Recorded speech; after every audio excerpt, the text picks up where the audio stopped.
오늘도 우리 다음교회 함께 하신 여러분들을 환영하고 사랑하고 축복합니다. 우리 옆 사람에게 인사합시다. 반갑습니다. 환영합니다. 네. 오늘 말씀 제목은 여호와께 능하지 못한 일이 있겠느냐? 여호와께 능하지 못한 일이 있겠느냐라는 제목으로 하나님 말씀을 전하겠습니다. 하나님께서는 아브라함이 갈대아 우르를 떠난 이후에 24년 동안 계속해서 아브라함의 믿음이 흔들릴 때마다 그를 찾아오셨습니다. 그래서 말씀해 주시고, 또 우리가 지난주 살펴봤지만 아브라함이 99세 때는 찾아오셔서 나는 전능하신 하나님이다 이렇게 말씀하시면서 너의 부인에게 이제 내년 이맘때 아들이 있을 것이다 이렇게 또 귀한 소식을 들려주셨습니다. 정말 하나님이 참 감사하죠. 힘들 때마다 찾아오시고. 근데 오늘 본문에 또 하나님이 찾아오신 내용이 나옵니다. 그런데 사람의 모양을 입고 내려오셨어요. 1절 보니까 여호와께서 마므레 상수리 나무들이 있는 곳에서 아브라함에게 나타나시니라. 날이 뜨거울 때 그가 장막문에 앉아있다가, 아브라함이 이렇게 자기 집 앞에, 옛날에는 뭐 고대니까 장막이었겠죠. 그 텐트 앞에 이렇게 앉아있는데 이렇게 하나님이 나타나신 거예요. 아주 막 중동 지역의 정오가 얼마나 뜨겁습니까? 그 뜨거운 그 태양 아래 아브라함이 뭘 하고 있었는지 하여튼 뭐 특별하게 할 일은 없었을 것 같은데 무료한 시간을 보내고 있었을 때 그때 하나님이 딱 나타나신 거예요. 여러분, 우리 하나님은 우리의 삶 속에, 일상적인 삶 속에 언제든지 나타나실 수가 있는 분임을 우리가 기억해야 됩니다. 마치 여러분이 점심 먹고 막 충곤증이 와가지고 이렇게 막 비몽사몽할 때 하나님이 나타나실 수 있고, 또 회사 가서 일하고 있는데 또 커피 한 잔 마시려고 하는데 그때 하나님이 또 오실 수도 있습니다. 그래서 여러분, 뭐 지금은 항상 우리 주님께서 우리와 함께 하시니까 그런 것들을 우리는 기억해야 한다는 것이죠. 이처럼 하나님은 항상 찾아오시는 분이다. 나타나시는 분이다. 여러분 믿으십니까? 이렇게 우리 가운데 항상 계세요. 늘 함께 하시는 분이십니다. 그런 분이시면 알 수 있는데, 근데 지난번 방문한 지가 얼마 안 됐는데 또 방문을 하셨어요. 그러니까 이거에 대해서 어떻게 생각을 해야 되는가? 여기 이 방문에 대해서 그 16세기의 성경 주석가, 유명한 성경 주석가인 매튜엘리라는 목사님이 이런 말을 했어요. 하나님께서 아브라함에게 나타나신 것에는 허물없는 친숙함이 깃들어 있는 것 같다. 무슨 말이에요? 아브라함하고 하나님하고 아주 친하다는 거죠. 친밀한 관계였다. 처음부터 친하지는 않았겠죠.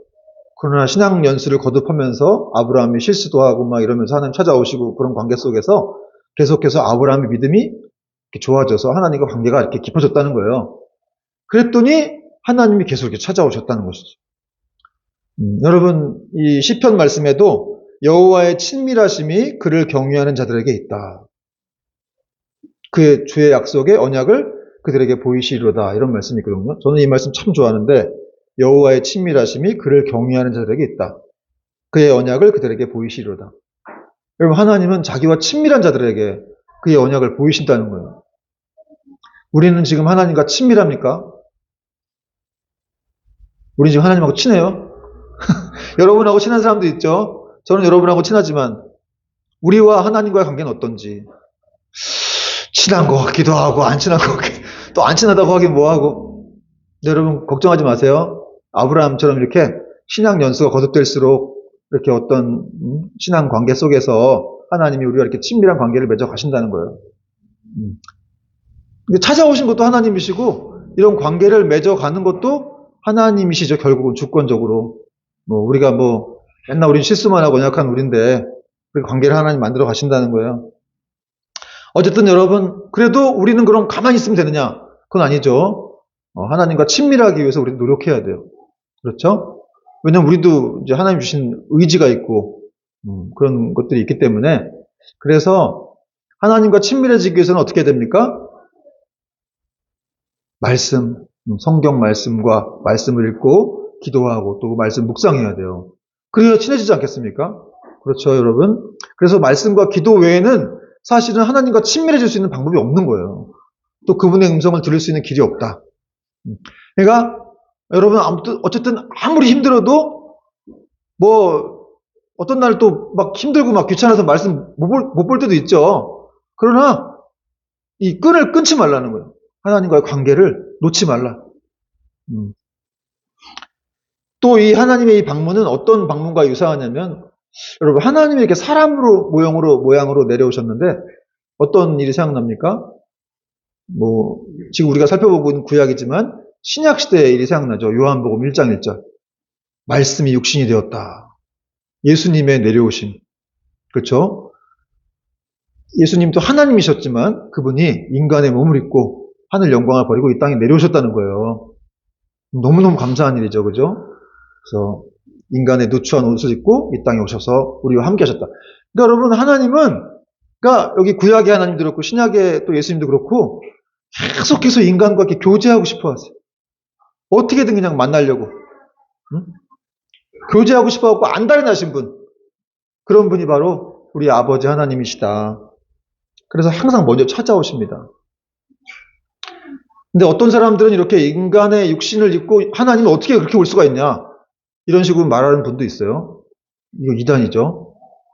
하나님은 이제 2000년 전에 영지주의라는 이단도 있었는데 영은 좋은 거고 육은 나쁜 거라고 생각했어요. 그래서 어떻게 거룩하신 영이신 하나님이 인간의 더러운 육체를 입고 올 수가 있냐? 그래서 인간의 육체를 입고 오신 하나님을 믿지 않았습니다. 그래서 그들은 이단으로 정죄가 되었는데 지금도 그런 사람들이 있을 수가 있겠죠. 어떻게 하나님이 인간의 옷을 입고 오나? 인간의 몸을 입고 오나? 그렇게 오셨다는 거예요. 근데 그래서 그걸 믿는 게 바로 우리 기독교 신앙입니다. 하나님은 완전한 인간이시자, 예수님은 완전한 인간이시자 완전한 하나님이시다. 이걸 믿는 것이 바로 우리 기독교 신앙입니다. 여러분, 요한일서 4장 19절도 말씀하죠. 우리가 사랑함은 그가 먼저 우리를 사랑하셨습니다. 우리가 사랑한 게 아니라 먼저 그분이 우리를 사랑하셨다는 거예요. 그래서 육신의 옷을 입고 내려오신 거예요. 죽기까지 십자가에 못 박히신 거죠. 그래서 인간은 계속해서 도망가려고 합니다. 우리는 육신의 장막을, 죄된 본성을 가지고 있기 때문에 계속해서 하나님을 벗어나려고 하고 그 교도에서 나가려고 하지만 하나님은 그럴수록 계속해서 끊임없이 우리에게 다가오셔서 말을 거시는 거예요. 아무리 인간이 무관심한 태도를 취해도 하나님은 끝없는 사랑, 엔들리스 러브로 우리에게 찾아오시는 것이죠. 여러분, 이 하나님의 사랑에 붙잡힐 수 있기를 바랍니다. 그분을 사랑하고 그분을 알려고 애쓰면서 이렇게 하나님과 교제하려고 힘쓰는 사람들은 하나님께서도 그 사람을 소중히 여기시고 그들과 교제하시기를 기뻐하시는 거예요. 그래서 그런 열정을 가진 사람들을 하나님은 자꾸 이렇게 자주 찾아오시고 또 축복하시고 그러십니다. 여러분, 우리도 우리를 좋아하는 우리를 좋아하고 사랑하는 사람들 집에 자꾸 가고 싶죠? 그렇잖아요. 우리도 우리를 좋아하는 사람들 집에 가고 싶은데 하나님도 그렇다는 거죠. 우리가 하나님을 막 이렇게 너무 좋아하고 막 열렬히 사랑하고 그러면 하나님도 우리에게 자꾸 이렇게 우리를 방문하고 싶은 거예요. 그냥 죄인 된 사람들도 찾아오시지만 더 하나님을 열렬히 사모하는 사람들에게는 또 하나님이 방문하신다. 근데 아브라함이 그런 사람이었죠. 근데 아브라함이 24년 동안 신앙생활을 하면서 그렇게 하나님이 자기한테 늘 이렇게 한결같은 분이심을 아브라함이 알았다는 거예요. 그래서 그는 이렇게 이 하나님에 대해서 항상 열정도 달려갈 수 있는 그런 사람이었습니다. 그 내용인데 또 2절에 나오죠. 2절에 보니까 눈을 들어본 즉 사람 셋이 맞은편에 서 있는지라 그가 그들을 보자 곧 장막문에서 달려나가 영접했다. 몸을 땅에 굽혔다. 이런 내용이 나옵니다. 여러분, 아브라함이 몇 살이에요? 지금 몇 살이에요? 99세죠. 이제 1년 있으면 이분이 100살이세요. 50만 먹어도 반백살 뭐 이러는데 이분은 진짜 100살이에요. 근데 100살 되신 거의 100살 되신 분이 뛰기 힘들잖아요. 근데 그냥 바로 보자마자 그 세 사람이 보자마자 달려나갔다는 거죠. 달려나가가지고 바로 엎드려갖고 경배를 했다는 거예요. 그러니까 정말 이 아브라함이 정말 어떤 사람이었는지, 사실 이 고대 근동에는 이제 유목민들의 문화가 있었는데 이렇게 좀 더위에 지친 나그네를 환대하는 그런 문화가 있긴 했었어요. 근데 지금 아브라함은 더 그 이상으로 더 적극적인 환대를 하고 있는 거죠. 달려나가서 영접했다는 거죠.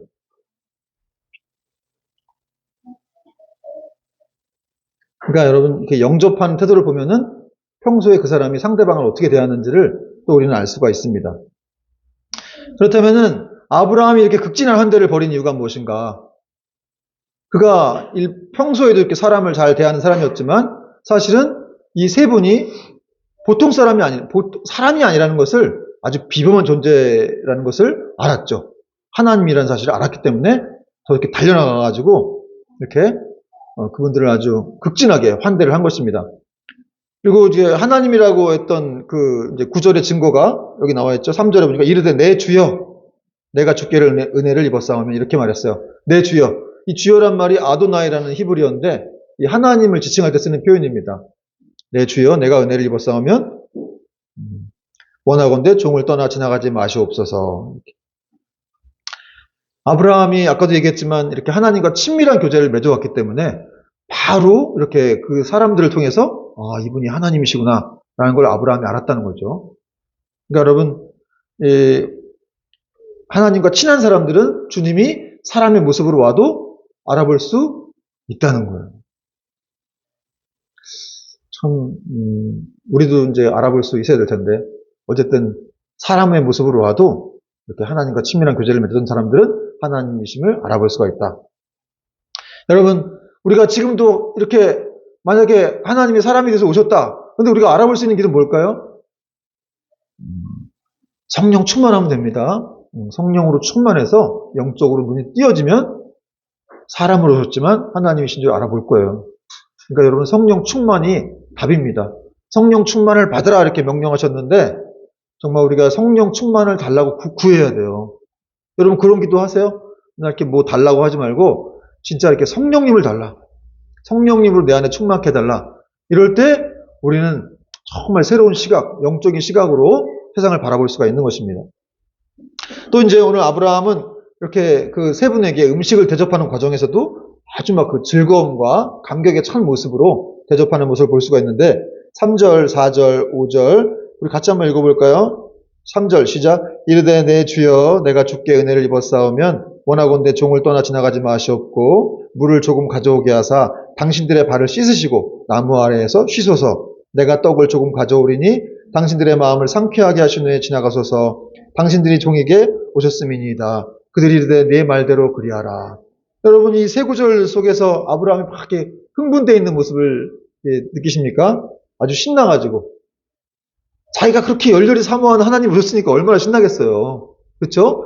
그래서 3절에 보니까 절대 우리 집 못 지나갑니다. 안 들어오시면 안 됩니다. 이렇게 말하고 있어요. 3절에 원하건대 종을 떠나 지나가지 마시옵고, 들어오든지 말든지 알아서 하세요. 이런 게 아니라 절대 지나가면 안 됩니다. 안 들어오시면 안 돼요. 여러분, 이런 집은 또 안 들어갈 수도 없어요. 이렇게 막 그냥 붙잡고 늘어지는데 어떻게 안 들어가? 장사를 이런 식으로 하면 대박 납니다. 네? 손님들 막 오는데 막 들어오든지 말든지, 어떤 가게는 그래요. 들어오든지 말든지 뭐 그냥 들어와도 뭐 무성의하게 대하고, 심지어는 막 화내는 욕쟁이 할머니도 계시죠.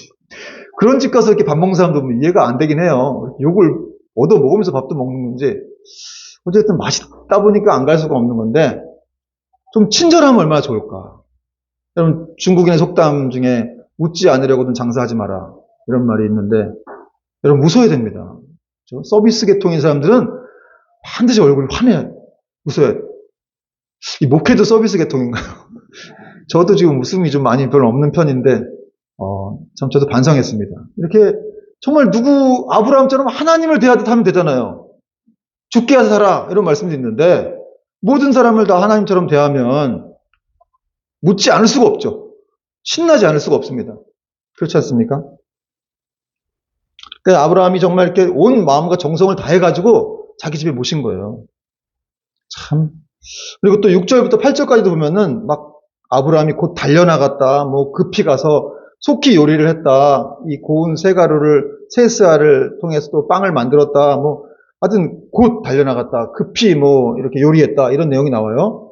6절에도 보니까 아브라함이 급히 장막으로 가서 사라에게 이르되 속히 고운 가루 새스알을 가져다가 반죽하여 떡을 만들라 하고, 7절 아브라함이 또 가축되어 있는 곳으로 가서 기름지고 좋은 송아지를 잡아 하인에게 주니 그가 급히 요리한지라.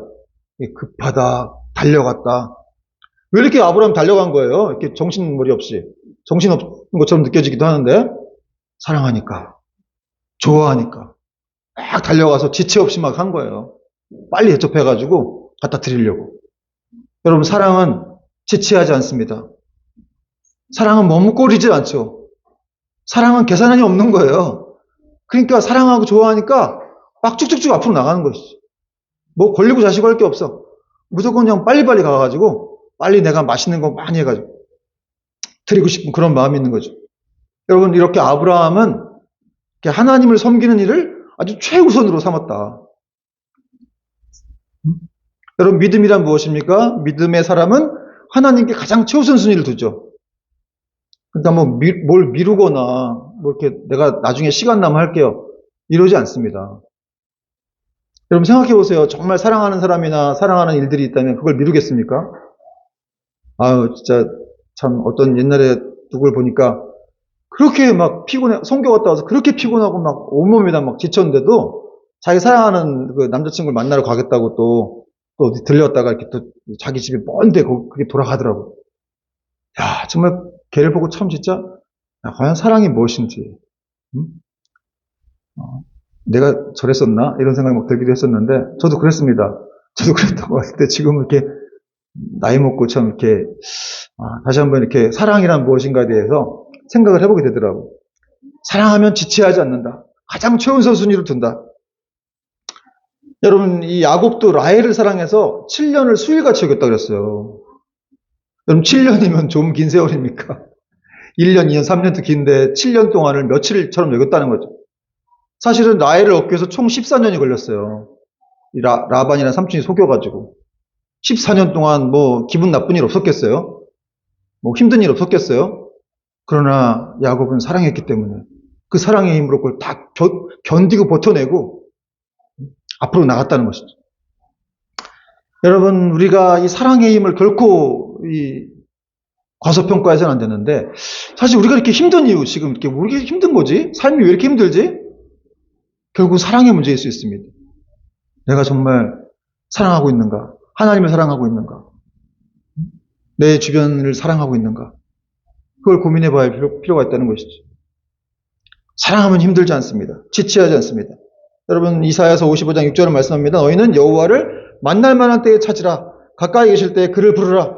여러분, 하나님을 만날 기회를 놓치지 말기 바랍니다. 하나님께 예배드릴 기회를 놓치지 말아야 돼요. 하나님을 섬길 기회를, 그런 기회가 주어졌다면 최고의 기회이기 때문에 그 기회를 먼저 활용해야 된다는 것입니다. 여러분, 우리는 늘 기도할 때 하나님 빨리 이거 해주세요. 들어주세요. 그리고 기도 응답 안 해주시면 참 속상하기도 하고, 하나님 이렇게까지 이러시면 정말 저도 생각이 있어요. 막 이렇게 나가기도 하고 원망도 하는데, 근데 문제는 하나님 말씀에는 바로 순종하지 않는다는 거예요. 기도 응답은 빨리빨리 해달라고 하면서. 여러분, 하나님을 사랑하는 것보다 또 그분의 말씀에 순종하는 것보다 더 중요한 일은 없습니다. 없어요. 또 아브라함은 자신이 가진 가장 좋은 것을 하나님께 드렸는데, 이제 종들이 많이 있겠지만 자기 가장 사랑하는 아내인 사라에게 이렇게 고운 가루 세수화를 갖다 주고, 고운 가루 세수화가 밀가루 세수화인데 세수하면 20kg가 넘어요. 그 많은 양의 빵을 만들려고 한 거예요, 자기 부인한테. 부인은 사랑하는지 모르겠는데, 부인은 어쨌든 자기가 가장 사랑하는 하나님께 사랑하는 아내를 통해서 빵을 대접해 드리고 싶은 거죠. 그 많은 양을 빵을 막 하고, 또 이렇게 양 한 마리 잡았으면 될 것 같은데, 아니 3분 오셨는데 송아지 한 마리 잡았어요. 그럼 송아지도 큽니다. 그런 송아지를 잡아다가 기름지고 좋은 송아지를 하나님께 드렸다는 거예요. 그러니까 뭐 충분히 드셨겠죠, 아주. 하나님 3분이. 여러분, 환대가 이런 거라는 거예요. 결국 자기의 환대의 어떤 수준이 믿음이다. 믿음의 비밀, 환대의 비밀이 믿음에 있다. 뭐 이렇게 말할 수도 있는데, 어쨌든 여러분, 우리가 누군가를 환대하는 것, 환영하고 정말 이렇게 그를 사랑하는 것들이 우리 믿음이라고 할 수가 있습니다. 아브라함은 그랬다는 거예요. 자기 가장 좋은 것을 다 드렸습니다.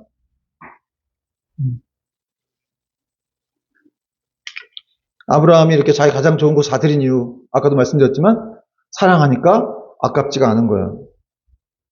여러분, 그래서 사랑하는 사람에게는 가장 좋은 걸 드릴 수가 있습니다. 그리고 계산기를 두드리지 않죠. 여러분, 기억하실 게 있는데, 우리가 정말 깊이 사랑하는 것만큼 아주 파격적으로 드릴 수 있다는 것을 우리는 알아야 됩니다. 이런 아브라함의 태도를 하나님이 기쁘게 받으셨겠죠. 이런 아브라함의 아낌없는 섬김과 그의 어떤 겸손한 태도를 하나님이 기쁘게 받아주셨습니다. 8절 보니까 아브라함이 엉긴 젖과 우유와 하인이 요리한 송아지를 가져다가 그들 앞에 차려놓고 나무 아래에 모셔 섬에 그들이 먹으니라. 여러분 뭐 송아지 같은 거 이렇게 잡아다 놓고 했는데 또 옆에 아브라함이 여기 보니까 나무 아래에 모셔 섰다 그랬어요. 그들을 모셔 섰다. 송아지를 잡아놓고 차려놓고 아브라함은 마치 웨이터처럼 이렇게 하나님 옆에 서가지고 공손하게 서 있었던 것이죠. 항상 겸손한 모습으로 그분이 드실 때까지 기다리고 서 있었던 거예요. 장사 잘 되는 집 가보면 이렇게 항상 주인이 이렇게 왔다 갔다 하면서 옆에 서가지고 뭐 부족한 거 있으세요? 뭐 더 갖다 드릴까요? 뭐 이런 말도 하죠. 그렇듯이 아브라함이 이렇게 대접할 줄 아는 사람이었습니다. 그에게는 대접할 수 있는 그런 믿음이 있었죠. 여러분 이것이 바로 빚진 자들의 그런 모습이라고 할 수 있는데 여러분 복음은 바로 이렇게 빚진 자들의 마음을 가진 사람들이 하나님 앞에 나아가는 것이죠. 복음은 빚진 자들의 삶이다. 근데 여러분 아브라함이 이렇게 잘 들었다고 잘 준비했다고 하지만 사실 뭐 하나님이 드시지 않으면 아무런 가치가 없었겠죠. 그런데 하나님이 그걸 드셨다는 거예요. 하나님이 드셨다. 여러분 우리가 예배를 아무리 준비해도 우리가 기도를 많이 하고 찬양을 막 뜨겁게 해도 하나님이 안 받으시면 소용이 없어요. 그럼 하나님이 받으셨다는 것이죠. 그래서 하나님이 받으셔야만 의미가 있는 거예요. 그러나 하나님은 우리의 부족한 이런 수고와 섬김도 다 이렇게 감안해내시고 받아주시고 또 결국 이렇게 다 받아주셔서 식사까지 하신 것이죠. 우리 하나님이 우리가 이렇게 정말 사실 이렇게 하나님께서 하신 이유가 아브라함이 귀한 마음을 보셨기 때문이죠. 그의 어떤 열정적인 하나님 당신을 사랑하는 그런 마음들을 보셨기 때문에 하나님은 이렇게 뭐 별거 아니지만 이걸 받아서 이렇게 맛있게 드셨다는 것이죠. 여러분 이렇게 성경에 보면은 이렇게 하나님과의 관계에서 교제를 하게 될 때, 바로 식탁 교제가 많은 것을 보게 돼요. 그렇죠? 우리 신약 시대에도 보면은 예수님께서 이 땅에 오셔서 하신 일이 뭡니까?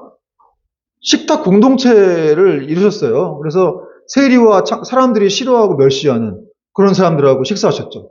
세리와 창기와 또 가난한 사람들, 나병 환자 이런 사람들은 막 그 당시에도 사람들이 멸시한 사람들이었는데 이런 사람들을 다 모아놓고 예수님이 식사하셨어요. 그러니까 이 식탁 공동체라고 하는 건 사실 굉장히 중요합니다. 그 성도 간의 식사도 사실은 굉장히 중요한 거예요. 우리가 예배 끝나고 또 밥을 먹으러 가겠지만 벌써 마음이 기쁩니다.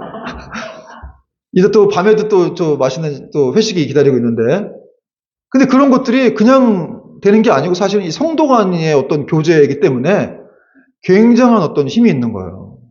여러분 성도 간의 식사 교제를 결코 무시해서는 안 됩니다. 일반 사람들도 식사 교제를 통해서 마음이 풀리기도 하고 또 더 가까이 다가가는 그런 것들이 있는데 성도 간의 어떤 식사 교제는 그 자리에 사실은 보이지 않는 주님이 함께 하시는 것이죠. 그래서 의미가 있는 거예요. 여러분 밥 혼자 드시는 분들 그런 거 좋아하시는 분들 있는데 여러분 어쨌든 그럴 때도 있지만 또 식사 교제 함께 하시기를 축원드립니다. 중요합니다, 여러분. 여러분 오늘 이 하나님과 식사 교제를 통해서 아브라함이 많이 힘을 얻었을 거예요. 하나님이 아니 사람이 몸을 입고 찾아오신 거 아니에요 지금. 그래서 함께 식사 교제를 하신 거예요. 그러니까 아브라함 입장에서 너무 감격스러운 거죠. 하나님이 늘 저 멀리 있는 그런 무서운 분으로만 여겼었는데 직접 사람의 몸을 입고 찾아오셔가지고 정말 생각만 해도 진짜 온몸에 막 전율이 올 것 같은 그런 느낌이 드는데 얼마나 감사하고 감격스러웠을까요? 아브라함이 힘났을까요? 여러분 그런데 이 하나님은 사실은 뭐 그냥 멀리 있는 분이 아니에요. 어떤 이방 사람들이 믿는 어떤 성전에 들어가 있는 뭐 이상한 회개한 모형을 한 그런 무서운 분이 아니라 사실 하나님은 늘 우리와 함께 계시고 우리에게 친절히 말씀하시고 언제든지 곁에서 우리를 위로하시는 그런 하나님이시라는 사실을 우리는 꼭 기억해야 한다는 사실입니다. 여러분, 이 주님이, 그 하나님이 바로 신약시대의 예수님이셨죠. 그래서 그분이 이 땅에 내려오신 거예요, 완전히. 성령을 통해서 우리와 함께 하십니다, 지금. 그래서 하나님은 항상 내 안에도 계시고, 지금 여기도 계시고, 그 하나님을 우리는 느껴야 돼요. 여러분의 일터에서 계시고, 내일부터 이제 또 일터에 가실 건데, 거긴 하나님이 안 계신 게 아니죠. 거기도 계신다는 거예요. 여러분이 고통스러운 일 당할 때, 억울한 일을 당할 때도 그 자리에 하나님이 늘 거기서 함께 하시면서 여러분을 지키고 있었다는 사실입니다. 그러면 우리는 매 순간 이 하나님의 임재를 느껴야 돼요. 만약에 지금 나와 하나님이 같이 계시지 않는다라는 느낌이 있다면 그건 하나님의 그 임재를 믿지 않기 때문에 그렇다는 거예요. 여러분, 그 하나님의 임재 연습이라는 책을 쓴 로렌스 형제, 그 얘기 아시죠? 이 중세의 수사인데 하루 종일 부엌에서 음식을 만들고 청소를 했어요. 그렇지만 그는 하나님의 임재를 누렸다는 거예요. 설거지하고 청소하면서. 도대체 거기서 무슨 임재를 누리나? 근데 그는 하나님의 임재 연습이라는 책을 통해서 나중에 이 사람들이 죽은 다음에 이제 베스트셀러가 되었는데, 밝혀져서 거기서 늘 그렇게 설거지하면서 계란 후라이 만들면서 밥을 하면서 그 고된 힘든 속에서도 하나님의 임재함을 누리면서 그분과 교제를 풍성하게 했다는 것이죠. 그러니까 여러분, 하나님은 항상 우리 주변에 있다는, 멀리 계신 분이 아니라는 사실을 여러분 인지하셔야 돼요. 그리고 그냥 감정으로 생각하지 말고, 내 감정은 하나님이 안 계신 것 같아. 여러분의 감정이 중요한 게 아니잖아요. 하나님이 계시다고 하면 계시는 겁니다. 말씀으로 계시다고 하면 계신다는 사실을 확실히 우리가 믿고 그렇게 믿음으로 나아갈 수 있기를 바랍니다.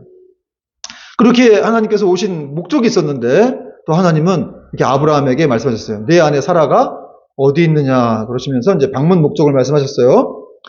9절 10절에 보니까 그들이 아브라함에게 이르되 내 아내 사라가 어디 있느냐 대답하되 장막에 있나이다. 그가 이르시되 내년 이맘때 내가 반드시 내게 돌아오리니 내 아내 사라에게 아들이 있으리라 하시니 사라가 그뒤 장막문에서 들었더라. 여러분, 하나님이 이렇게 찾아오신 이유를 말씀하셨어요. 내 아내 사라가 어디 있느냐? 내 아내 사라에게 내년 이맘때 반드시 내가 다시 돌아오리니 아들이 있으리라. 여러분, 하나님은 한번 가셨다가 안 돌아오시는 분이 아니십니다. 반드시 돌아오셔서 응답해 주시는 분이시죠. 여러분, 하나님은 아브라함과 그 사라의 가정의 그 가정들의 이 안타까운 소식들을 잘 알고 계셨어요. 사정을. 그래서 이렇게 찾아오셔서 또 내 아내 사라가 어디 있느냐. 여러분, 초면이라면은 이 나그네로 오셨는데 지금 초면이라면은 하나님 모르시겠지만 하나님은 전지하신 분이시잖아요. 다 아시는 분이세요. 그래서 내 아내 사라가 어디 있느냐. 아브라함의 아내 사라 이름도 아시고 아브라함도 아시고 그래서 이름을 부르신 거예요. 여러분, 우리는 가끔 어떤 때 하나님이 내 이름 아시나? 내 사정을 아실까? 내 힘든 사정을 아실까? 내 힘든 문제를 아실까? 내가 얼마나 이것 때문에 고통스러워하는지 아실까? 이런 생각을 할 때가 있는데 하나님은 아십니다. 다 아신다. 여러분의 이름도 아시고 여러분의 사정도 아시고 다 아신다는 거예요. 사실은 이렇게 하나님의 아브라함을 찾아오신 이유는 아브라함도 이렇게 좀 위로하시기 위함이었지만 사라에게 믿음을 심어주시기 위해서 찾아오신 거예요. 여러분, 하나님은 각자를 만나주시는 하나님이십니다. 아브라함이 대표적인 믿음의 조상이지만 사라도 중요합니다. 그래서 아브라함도 만나시고 사라도 만나주시는 그런 하나님이시라는 것이죠. 여러분, 하나님이 그래서 이렇게 하나님은 늘 아브라함과 사라가 힘들어할 때마다 찾아오시고 격려해 주시고 위로해 주시는 그런 분이셨다는 거예요. 꼭 이렇게 지칠 만할 때쯤, 포기하고 싶어 할 때쯤 찾아오셔가지고 또 붙들어 주시고. 제가 이 설교 준비하다가 옛날에 20몇 년 전인데 그때 제가 삼일교회에 이제 들어가려고 할 때 그때 일이 막 생각나더라고요. 근데 저도 이제 삼일교회에 들어가기로 했는데 어떻게 좀 사정이 생겨가지고 못 들어가게 됐어요. 신학교를 간다고 이제 직장을 그만두고 있었는데 너무 살 길이 막막하더라고요. 그래가지고 이거 어떻게 해야 되나.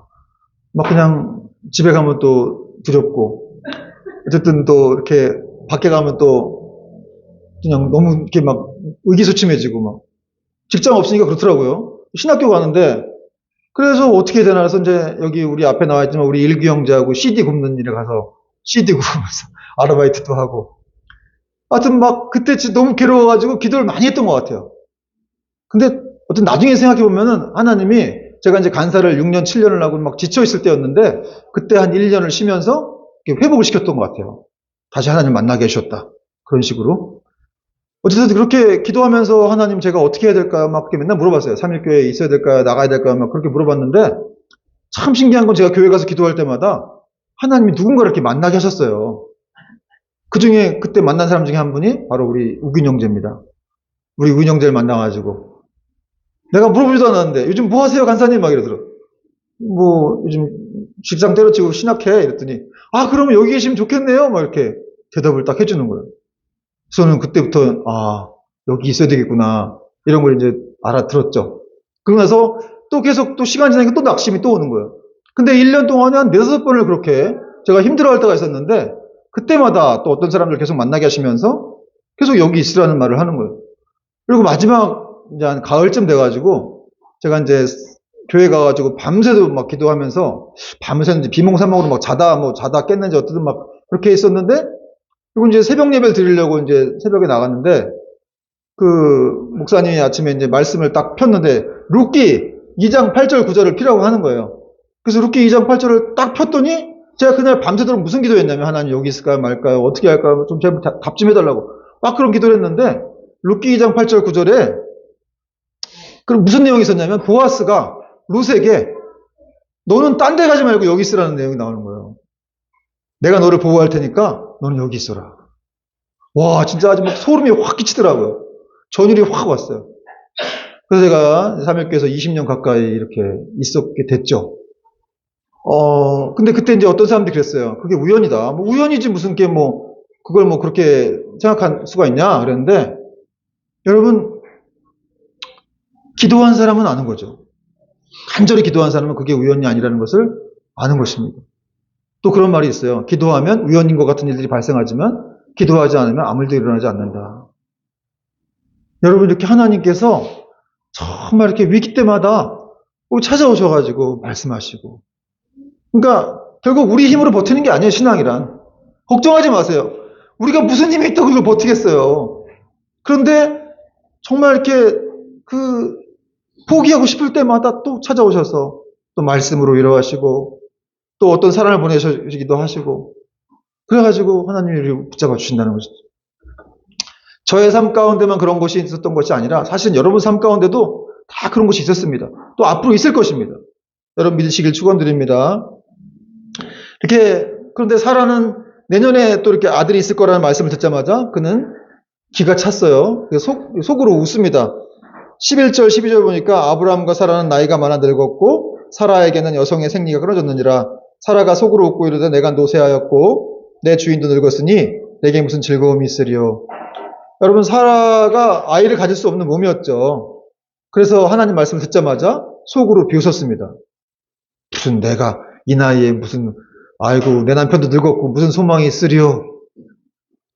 여러분 사라가 원래 사례였죠. 사례여서 사라로 이름을 바뀌었는데도 불구하고 그는 결국 이렇게 하나님을 믿지 못했습니다. 왜냐하면 현실의 벽이 너무 높았기 때문에 그렇습니다. 현실은 아무 변화된 것이 없는 거예요. 오히려 현실은 더 나빠졌죠. 자기 몸 더 늙었지, 생리도 끊어졌지. 그러니까 이건 아기가 생길 수 있는 전혀 가망성이 전혀 없는 것이죠. 그래서 믿으려고 해도 믿어지지가 않은 거예요. 여러분 믿어지지 않는 사람들 정죄할 게 아니에요. 믿어지지 않아요. 어떡할 거예요? 믿어지지 않는데. 그러니까 이제 이게 녹두리를 하는 거죠. 내가 이렇게 늙었는데 무슨 소망이 있으리요. 여러분 종종 신실한 믿음을 가진 사람들도 이렇게 냉엄한 이런 혹독한 현실 앞에서 이 믿음이 움츠러드는 것을 보게 되죠. 그래서 인간의 능력의 한계 앞에서는 하나님을 의심하게 되기 때문에 그렇습니다. 그러나 여러분 그 인간의 한계가 바로 하나님 역사의 또 출발점임을 우리는 기억해야 한다는 것이죠. 여러분 사라가 속으로 웃었지만 하나님은 그 사실을 다 알고 계셨습니다. 여러분 우리도 겉으로는 믿는다고 하지만 속으로 안 믿을 수가 있어요. 중요한 거는 겉으로 믿는다는 행동이 아니라 모습이 아니라 속으로 믿는 겁니다. 겉과 속이 같은 거예요. 그래야 진짜 하나님 말씀을 지킬 수가 있습니다.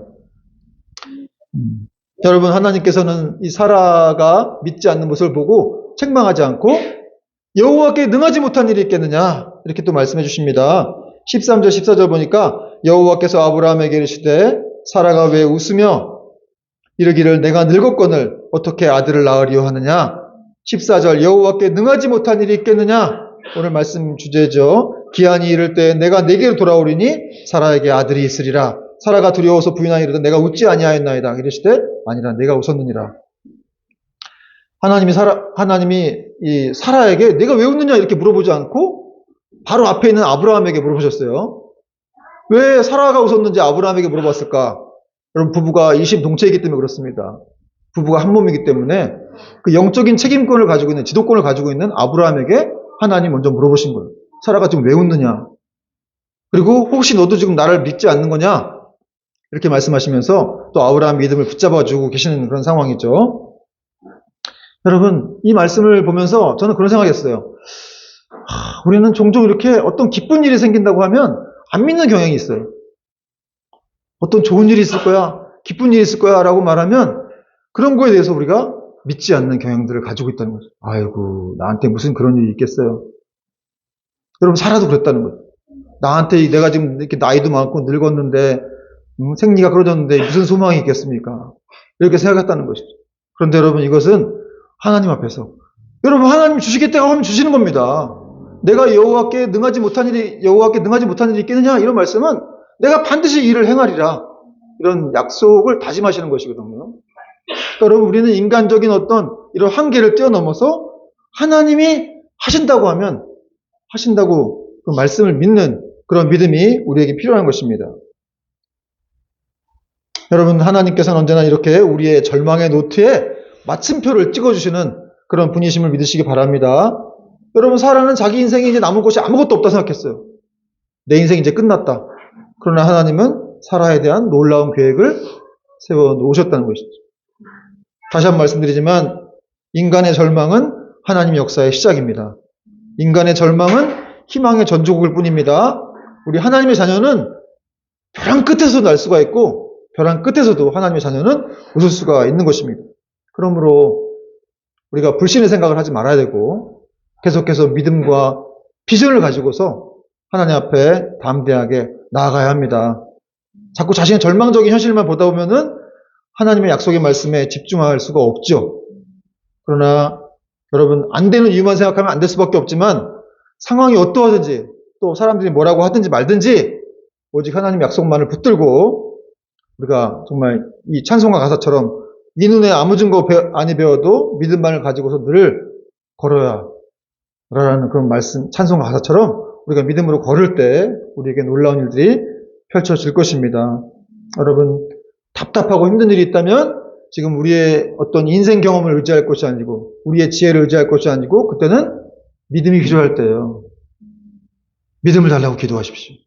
그리고 그 하나님이 우리 함께 하심을 믿고 나아가는 저와 여러분 되기를 주님의 이름으로 축원드립니다. 찬양하겠습니다.